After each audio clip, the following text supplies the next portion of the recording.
반갑습니다. 송주준입니다. 알고 계시는 것처럼 이재명에 대한 기소가 이루어지고 2년 가까이 되는 시간이 지나고 나서야 비로소 11월에 이재명에 대한 선고 결과가 나오게 되는데요.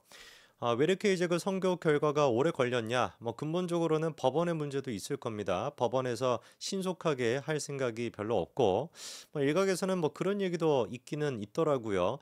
주변에 이제 그 관련돼 가지고 좀 사정을 잘 아시는 분이 하는 얘기가 이 법원 자체적으로 지난번 이제 그 박근혜 정부에서 그 탄핵 시국을 겪으면서 당시 이제 그 수사팀이 한창 이제 그 사법거래다. 그다음에 이제 뭐 또 적폐, 사법적폐 이래 가지고 수사를 막 진행하지 않았습니까? 그때 당시 뭐 구속되거나 뭐 참고인 조사를 받았던 판사만 하더라도 지금 남아 있는 판사 중에서 조사를 안 받은 판사가 없다라는 얘기가 있을 정도로 대부분의 사람들이 조사를 받고 그리고 이제 구속까지도 한 100명 이상 됐다. 뭐 이런 얘기도 있었던 것 같아요.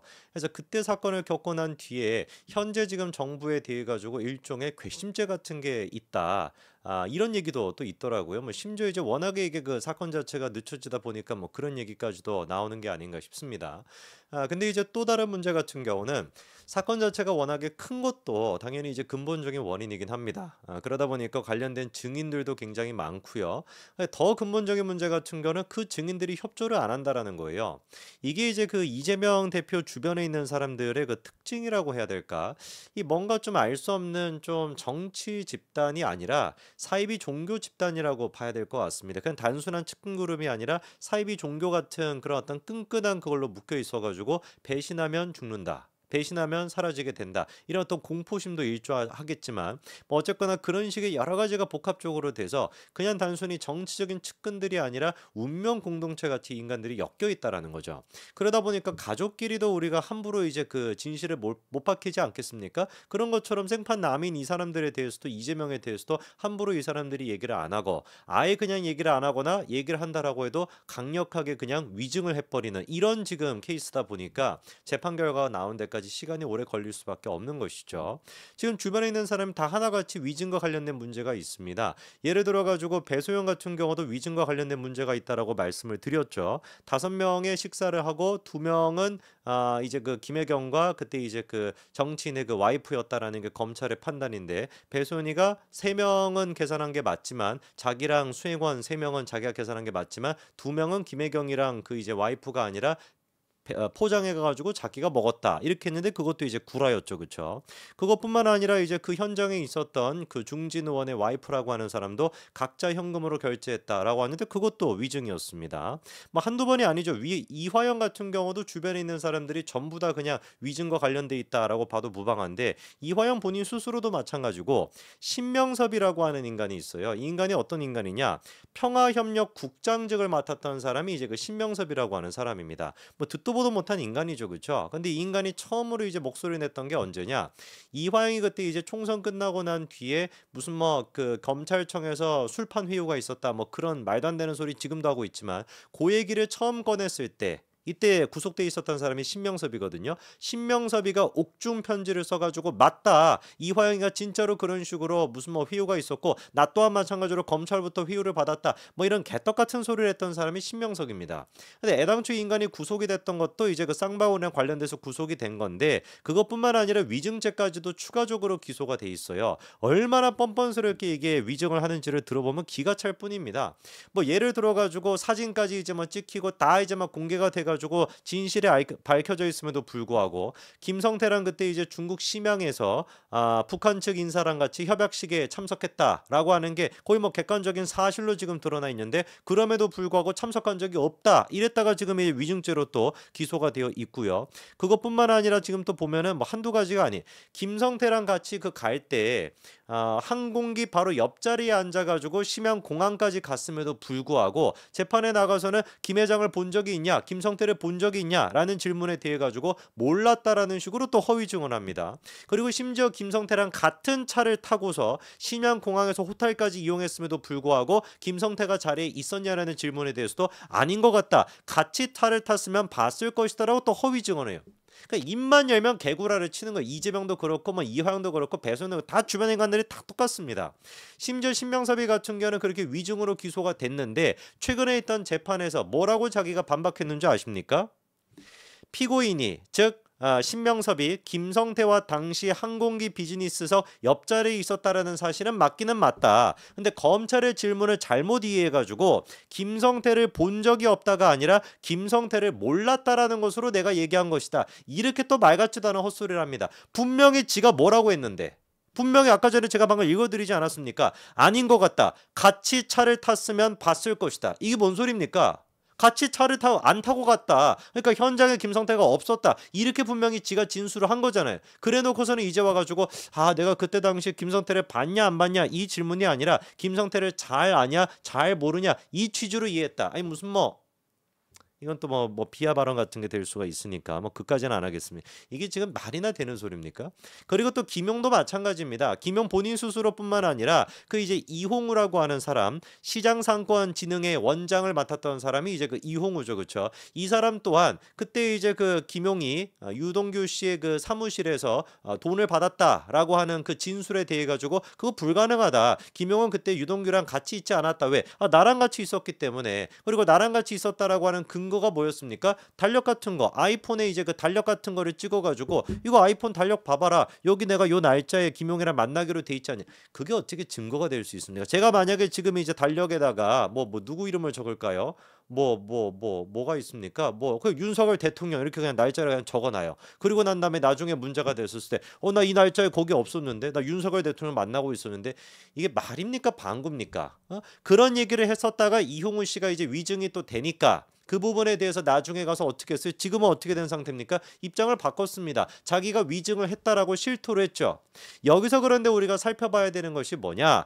위증을 왜 하게 됐냐라는 겁니다. 그 이유를 우리가 살펴봐야 되는데 그 이유를 살펴보게 된다면 김현지라고 하는 사람이 안 나올래야 안 나올 수가 없다라는 것이죠.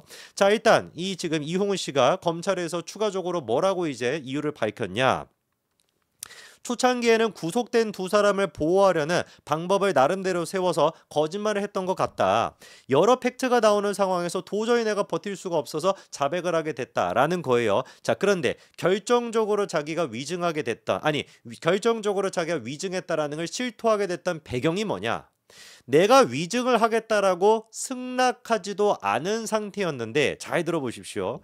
김용 대책팀, 김용 사건에 대해서 대책하는 그 팀이 있겠죠. 김용 대책팀에서 자기를 증인으로 세우기로 결정했다라고 하는 자료를 검찰 조사에서 확인하게 됐다는 거예요.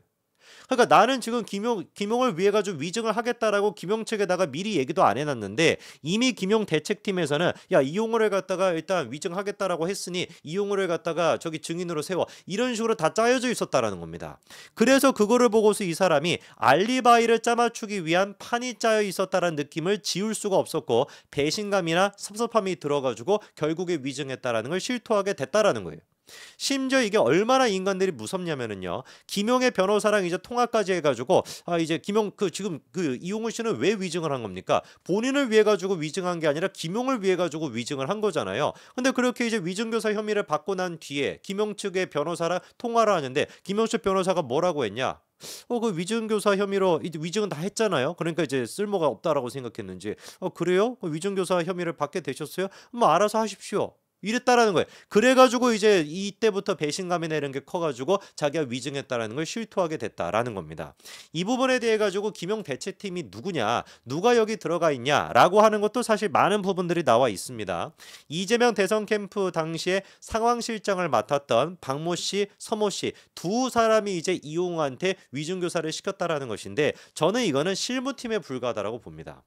그러면 궁극적으로 실무팀이 아니라 그 위에 이제 그 총괄하고 있는 팀이 있지 않겠습니까? 이재명과 관련된 재판 시스템을 갖다가 다 총괄하는 이제 머리에 해당되는 부분이 있을 텐데 그 머리에 해당되는 부분에 그 머리의 뇌가 바로 누구다? 김현지다라고 저는 보는 거예요. 이미 유동규 씨가 그 부분에 대해서 많이 또 얘기를 하셨죠, 그렇죠? 이재명에 대한 대책팀이 있고 그 대책팀은 텔레그램 메시지 같은 걸로 통화도 하고 연락도 하고 그리고 거기에 핵심적인 역할을 하는 사람이 누구다? 김현지라는 거 아닙니까? 저는 그래서 김용에 대해서 위증을 하고 이런 식의 시키는 것도 밑에 꼬리 자르기를 할 수 있는 실무팀이 있다라고 할지라도 실질적으로 지시를 내리는 사람은 김현지일 거라고 저는 보고요. 그 부분에 대해 가지고 철저하게 우리가 빨리 조사를 해야 되는데 어떻게 조사를 하냐? 조사할 건덕지가 있어야지 하지. 의심만 가지고 할 수 있는 건 아니잖아라고 생각하실 수도 있지만 경찰을 통해 가지고 불송치가 됐던 거 그거를 검찰이 다시금 재조사하는 방식을 통해 가지고 저는 김현재에 대한 수사를 다시 해야 된다라고 보는 겁니다. 예를 들어 가지고 그때 당시 하필이면은 정진상과 김현지 두 사람 전부 다 대장동 아파트를 분양받았었습니다. 그것뿐만 아니라 이재명의 또 다른 최측근 이름은 잘 알려져 있지 않은데 장영철이라고 하는 사람이 있는데 이 경기연구원 부원장직을 맡았던 사람이거든요. 장영철과 정진상과 김현지 셋 다 어떻게 했어요? 대장동의 아파트를 분양받았습니다. 이거를 과연 우연의 일치라고 할 수가 있을까? 그때 당시 같은 경우는 어땠습니까? 워낙에 이제 막 부동산 붐 같은 게 있었던 그 시기잖아요. 문재인으로 인해 가지고 문재앙 뭐 이런 이제 별명까지로 만들어질 만큼 모든 사람들이 다 막 빚 끌어 모아 가지고 아파트 사고 있던 그런 시기인데 그 중에서도 로또 분양이라고 할 수 있는 대장동의 알짜배기 아파트를 갖다가 정진상, 김현지, 장영철 세 사람이 전부 다 분양을 받는다? 이게 과연 우연의 일치겠습니까? 관련돼 가지고 경찰이 조사를 했었는데 어떻게 했어요? 불송치했죠. 그런데 불송치했으면 끝난 거 아니냐? 저는 전혀 그렇게 보지 않습니다. 왜? 코나아이 그 문제 같은 경우도 경찰이 불송치를 했어요. 그런데 검찰이 보기에 이거는 불송치할 게 아닌데 뭔가 좀 캥기는 게 있는데 재조사를 내렸죠. 그래서 최근에 이제 경기 남부경찰청이 또다시 불송치를 했습니다. 그러면은 검찰이 이제 포기를 했냐? 아닙니다. 이번에 또 추가적으로 검찰이 이번에는 직접 나서 가지고 재수사를 하겠다. 이런 지금 상태가 올해 10월 달에 있었던 얘기란 말이에요. 충분히 그러면 코나이 문제 같은 경우도 재수사 안 되겠다. 경찰을 못 믿어. 검찰이 나서 수사를 하겠다라고 한다라고 한다면 저는 이 대장동 이 문제 또한 마찬가지로 검찰이 나서 가지고 재수사를 해야 된다라고 봅니다. 왜? 똑같이 대장동의 화천대유가 보유하고 있던 아파트를 분양받았던 박영수의 딸, 그 박영수 같은 경우는 검찰에 송치가 됐거든요.